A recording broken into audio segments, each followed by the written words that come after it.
ठेकेदाराचा आरोप अन वडिलांची आत्महत्या, ऑन ड्युटी टीसीची मालगाडी खाली उडी.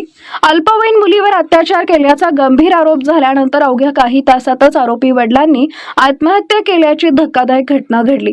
आरोपी सुमेध मेश्राम हे मूर्तिजापूर रेल्वे स्टेशनवर तिकीट निरीक्षक टीसी म्हणून कार्यरत होते.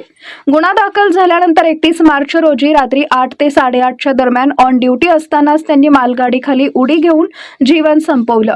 14 वर्षीय मुलीनं दिलेल्या तक्रारीनुसार 2022 पासून वडिलांनी वारंवार अत्याचार केला, धमकी देत गुन्हा लपवण्यास भाग पाडलं. पीडितेच्या आईला सत्य कळल्यानंतर तिनं पोलिसात तक्रार दाखल केली. प्रथम ही तक्रार अमरावती जिल्ह्यातील बडनेरा पोलीस स्टेशन इथं अपराध क्रमांक 01/2025 अंतर्गत पोक्सो कायद्याच्या विविध कलमानुसार नोंदवण्यात आली. त्यानंतर सदर तक्रार पुढील कार्यवाहीसाठी मूर्तिजापूर पोलीस स्टेशन इथं वर्ग करण्यात आली आहे.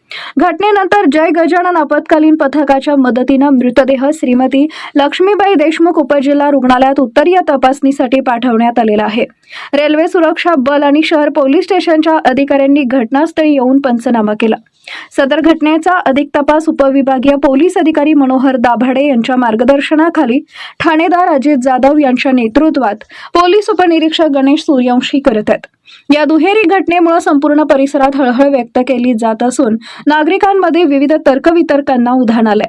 काहींच्या मते आरोपांचा मानसिक तणाव सहन न झाल्यानं आत्महत्येचं पाऊल उचललं असावं, तर काही जण हे कृत्य दोष लपवण्यासाठी केलं गेलं असावं असंही बोलत आहेत.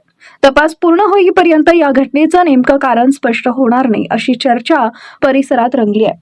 प्रतिनिधी मोहम्मद शब्बीर, महाराष्ट्र न्यूज मराठी, अकोला.